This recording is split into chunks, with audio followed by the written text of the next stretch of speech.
Sering kita dengar banyak berlakunya kisah-kisah seram dalam masyarakat kita. Kejadian-kejadian pelik dan aneh maupun kejadian-kejadian misteri dan menyeramkan sering terjadi di kawasan bangunan-bangunan atau rumah-rumah kosong yang terbiar dan tidak berpenghuni.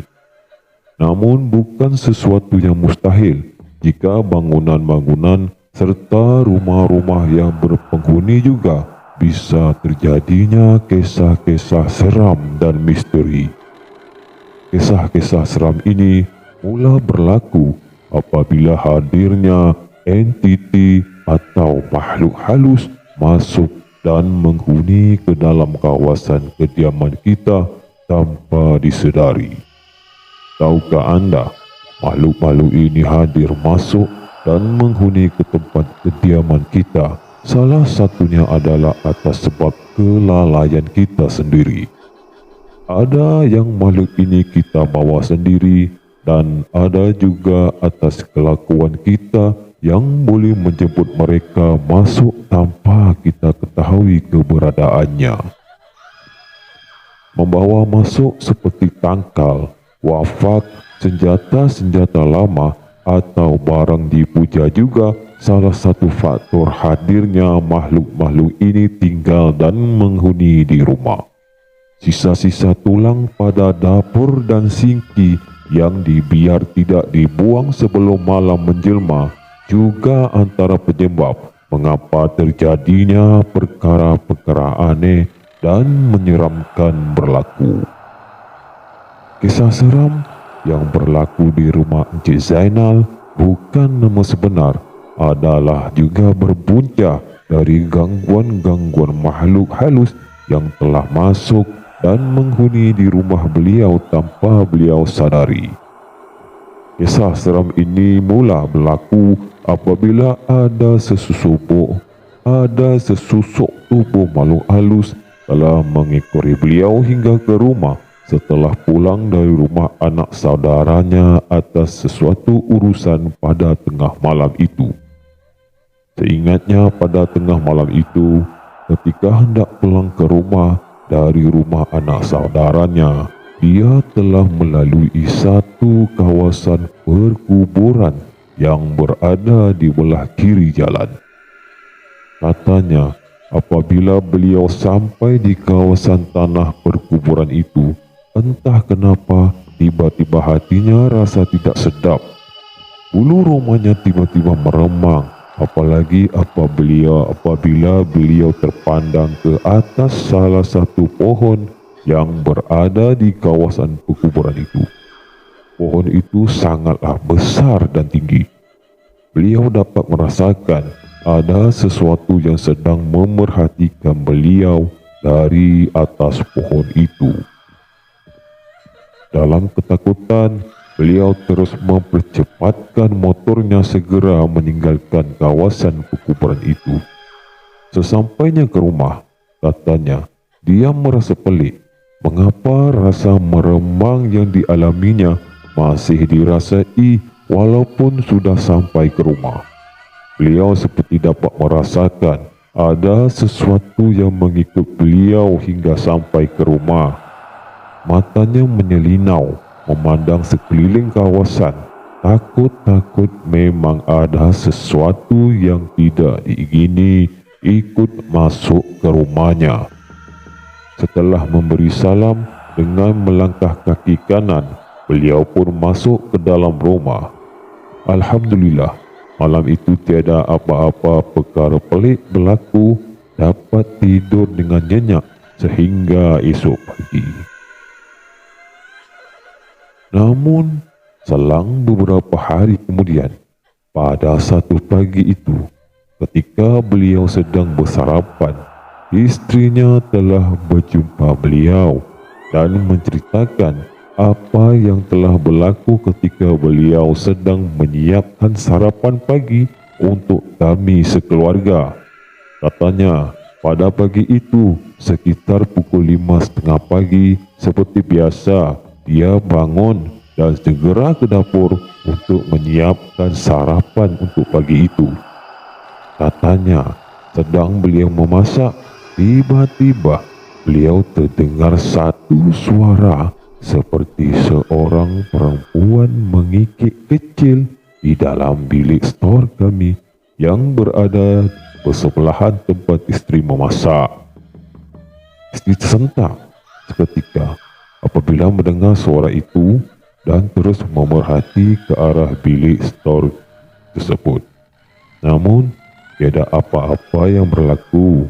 Lalu isteri sambung masak semula sambil menarik nafas panjang dan berharap apa yang beliau dengar tadi hanyalah perasaan beliau sahaja. Mungkin hanya mainan perasaan saja, katanya. Namun, apa yang beliau harapkan pada pagi itu tidak menjadi. Apabila selang beberapa minit kemudian, suara itu tiba-tiba menjelma kembali. Tetapi suara itu bukan saja mengikik kecil, tetapi diikuti dengan menyebut dan memanggil namanya berulang kali. Terkejut besar isteri saya ketika itu. Tanpa berlengah, beliau terus berlari menuju ke bilik kami. Sampai saja di bilik, isteri saya duduk di katil tidur kami sambil tercungap dan mengucap panjang. Disebab kejadian itu, saya terjaga dari tidur dan terlihat isteri saya tercungap seperti dalam ketakutan. Namun apabila ditanya, beliau kata tiada apa-apa. Alang-alang dah terbangun, saya pun bangkit dan bersiap untuk ke tandas untuk mandi dan bersiap-siap untuk solat subuh. Oh, patutlah isteri minta tolong saya temankan beliau memasak pada pagi itu, sambil saya tersenyum dan mengakhiri perbualan kami pada pagi itu sebab saya perlu segera pergi ke tempat kerja. Tidak lama selepas itu, keesokan harinya, kali ini giliran mak mertua saya pula terkena gangguan. Menurut isteri saya, pada satu malam itu, ibunya hendak ke tandas untuk membuang air kecil. Ketika ibu berjalan menuju ke tandas, ibu ternampak adik sedang tidur di atas sofa yang berada di ruang tamu kami. Lalu ibu menegur, "Man, dah pukul 2 pagi ni, kenapa tak tidur kat bilik?" Semasa itu, ibu menegur sambil berjalan perlahan menuju ke tandas. Tiba-tiba, ada satu suara yang datang dari bilik adik dan menjawab, "Ya mak, ada apa?" kata isteri. Ibunya mengucap panjang apabila dilihat tiada sesiapa pun yang ada di sofa di ruang tamu itu. Apabila ibu menoleh ke belakang setelah mendengar suara adik yang bersuara dari bilik tidur adiknya tadi. Dalam ketakutan, ibu terus masuk semula ke biliknya dan melupakan hajatnya untuk ke tandas. Dan pada keesokan paginya, barulah ibunya menceritakannya kepada isteri saya tentang kejadian pelik yang berlaku padanya pada tengah malam itu. Mengucap panjang saya apabila mendengar kisah-kisah seram yang diceritakan oleh isteri saya pada hari itu. Lantas kami pada hari itu juga pergi mencari ustaz untuk membantu kami mencari apakah sebenarnya yang telah mengganggu keluarga kami sehingga kami sekeluarga hidup di rumah dalam keadaan ketakutan. Dan akhirnya dapat juga kami berjumpa seorang ustaz ni dan beliau sedia membantu tentang apa yang berlaku pada rumah kami. Alhamdulillah, akhirnya rumah kami dapat dibersihkan. Menurut ustaz, rumah kami telah dihuni oleh satu makhluk halus yang datang menumpang di rumah kami. Katanya lagi, Alhamdulillah, makhluk ini tak susah hendak dikeluarkan kerana dia menumpang saja, sebab tu benda itu mudah keluar. Dan ditanya lagi, makhluk apa yang mengganggu kami dan macam mana ia boleh masuk? Ustaz jawab, katanya makhluk itu datang dari luar. Katanya ada seseorang tanpa sedar telah membawanya kemari. Maka berakhirlah semua persoalan. mengapa pada tengah malam itu, ketika beliau baru pulang ke rumah dari anak saudaranya, beliau dapat merasakan seperti ada sesuatu yang mengekorinya balik hingga ke rumah. Rupanya memang benar makhluk itu memang mengekori beliau pulang ke rumah dan menghuni di rumah beliau pada hari tersebut. Dan makhluk itu adalah Pontianak. Selamat, salam, santai sora.